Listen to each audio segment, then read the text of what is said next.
உங்களுக்கு நீச்சல் தெரியுமா? அப்போ நீங்கள் ரொம்ப அதிர்ஷ்டசாலி. நீச்சல் கற்றுக்கொள்ள வேண்டிய அவசியத்தை தமிழக அரசு கூட பல வழிகளிலே நமக்கு சொல்லி தந்திருப்பது என்பது நமக்கு தெரியும். சரி, ஔவை பிராட்டியார் நீச்சலை பற்றி என்ன சொல்லுகிறார்? 69வது கட்டளையிலே மிக தெளிவாக சொல்லுகின்றார்.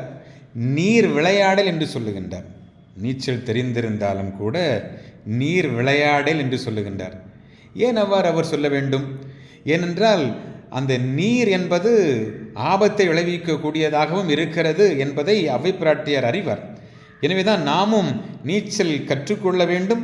அந்த நீச்சல் கற்றுக்கொண்டிருந்தாலும் கூட நீர்நிலைகளில் விளையாடுவது அல்லது இறங்குவது மிகவும் கவனத்தோடு கையாள வேண்டும் என்பதை மிக தெளிவாக சொல்லுகின்றார்.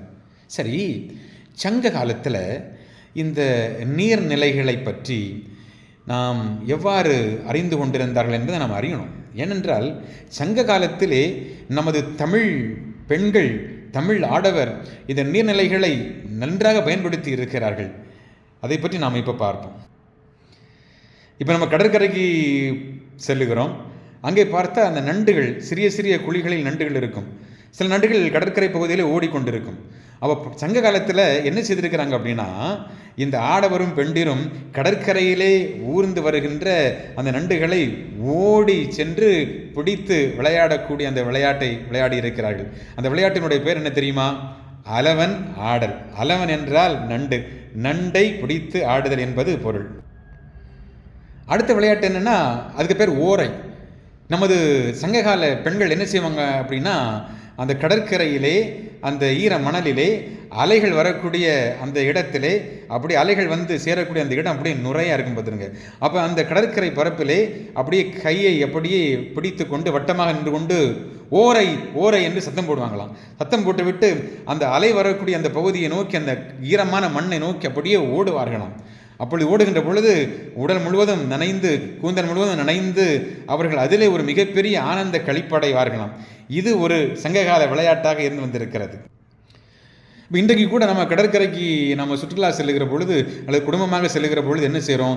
கடற்கரையில் சென்று, கடல் நீரில் சென்று, கடலில் சென்று என்ன செய்கிறோம்? நம்ம டான்ஸ் ஆடுறோம், நடனம் ஆடுகிறோம். இந்த நடனம் ஆடுதல் இப்பொழுது வந்தது அல்ல, சங்க காலத்திலே இருந்து வந்துள்ளது. கிராமப்புறங்களில் நம்ம சென்றோம் என்று பார்த்தால் அங்கே ரொம்ப நிறைய என்ஜாய் பண்ணலாம் பார்த்துடுங்க. எப்படின்னா, மேலிருந்து மரத்திலிருந்து அப்படியே ஆற்றுக்குள்ளே குதிப்பது. இது பண்டைய காலத்திலும் சங்க காலத்திலும் இருந்து வந்திருக்கிறது. அதாவது இதற்கு பேர் என்ன தெரியுமா? புனலாடல்.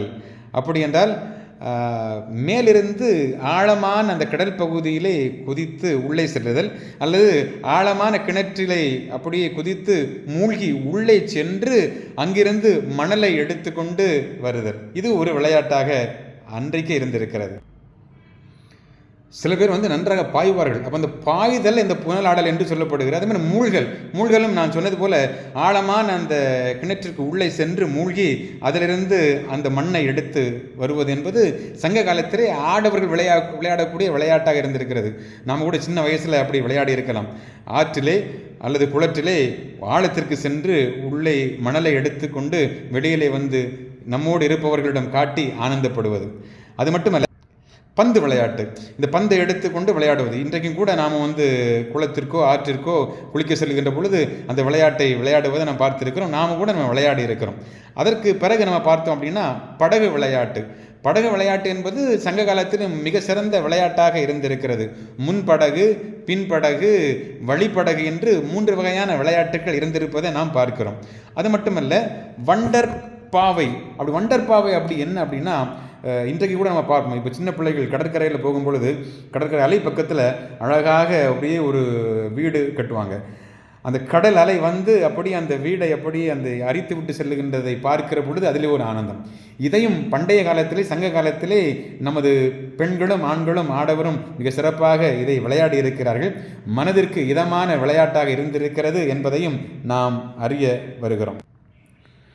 நமது வாழ்க்கையில் நாம் எப்போதுமே மனதில் வைத்துக்கொள்ள வேண்டியது இதுதான். எப்படின்னா, முதல்ல நாம் நீச்சல் கற்றுக்கொள்ள வேண்டும். உங்களுக்கு இதுவரைக்கும் நீச்சல் தெரியாதா? கவலைப்பட வேண்டாம். இன்றைக்கு நீச்சல் கற்றுக் கொடுக்கக்கூடிய பல்வேறு விதமான தளங்கள் வந்துவிட்டன. எனவே எப்படியாவது நீங்கள் முடிவு செய்யுங்கள். நான் நீச்சல் கற்றுக்கொள்ள வேண்டும், நான் நீச்சல் கற்றுக்கொள்வேன். அது உண்மையிலே உங்களுடைய தன்னம்பிக்கையை உண்மையிலே அதிகப்படுத்தும், ஆழப்படுத்தும். இரண்டாவதாக, ஒரு குறிப்பிட்ட இடத்திற்கு செல்லுகின்ற பொழுது எப்படி இருந்தாலும் லைஃப் ஜாக்கெட் போட வேண்டும். எடுத்துக்காட்டாக இப்போ கன்னியாகுமரி அந்த விவேகானந்தர் படகு அங்கே செல்லுகின்ற பொழுது அங்கே எல்லாருக்கும் லைஃப் ஜாக்கெட் கொடுக்குறாங்க. அந்த ஜாக்கெட்டை போட்டுட்டு தான் என்ன செய்ய முடியும், அந்த படகுல செல்ல முடியும். இதே போன்று நம்மை பாதுகாக்கக்கூடிய லைஃப் ஜாக்கெட்டை கண்டிப்பாக நாம் அணிந்து கொள்ள வேண்டும். அதே போன்று அன்பிற்குரிய மக்களை, எப்போதும் தனியாக எங்கேயும் போய் நீந்த வேண்டாம். கூடவே நண்பர்கள் இருக்கிறார்கள் என்று சொன்னால் அப்பொழுது நீங்கள் தைரியமாக நீந்தலாம். அதே நேரத்தில் புதிதாக ஒரு இடத்திற்கு செல்லுகிற பொழுது அந்த நீரினுடைய நீரோட்டம் நமக்கு தெரியாது, அந்த நீரினுடைய ஆழம் நமக்கு தெரியாது, அந்த நீரினுடைய தன்மை நமக்கு தெரியாது. எனவே அப்படிப்பட்ட இடங்களில் நீந்துவதை அறவே தவிர்ப்பது நல்லது. இன்னும் பார்த்திங்க அப்படின்னா, இன்றைக்கு பல விபத்துகள் நடைபெறுவதற்கு காரணம் என்ன அப்படின்னா, ரொம்ப டயர்டாக இருக்கும், அவங்க அதையெல்லாம் பொருட்படுத்தாமல் என்ன செய்வாங்க, நீந்துவாங்க. அது உண்மையிலேயே தவிர்க்க வேண்டியது. இரண்டாவதாக, அதிகமான வெயில் இருக்கக்கூடிய நேரத்திலே மிகுந்த அந்த வெயிலினுடைய தாக்கத்தால் அதையெல்லாம் சகித்து கொண்டு நீந்தலாம் என்கிற உணர்வோடு நீந்துவது, அதையும் நாம் தவிர்க்க வேண்டும். இன்னொன்று பார்த்தீர்கள் அப்படின்னா, டைவ் அடிக்கிறது. சிலவங்க டைவ் அடிப்பாங்க. டைவ் அடிக்கிற பொழுது அந்த அந்த குளமோ அல்லது ஆறோ அல்லது அந்த கடலோ அந்த எவ்வளவு ஆழமாக இருக்கிறது என்பதை நமக்கு தெரியாது. எனவே அந்த ஆழமற்ற பகுதியில் நாம் டைவ் அடிக்கிற பொழுது பல்வேறு விதமான விபத்துக்களை நாம் சந்திப்பதற்கு நேரிடும். எனவே அப்படிப்பட்ட சூழ்நிலைகளை நாம் அறவே தவிர்க்க வேண்டும்.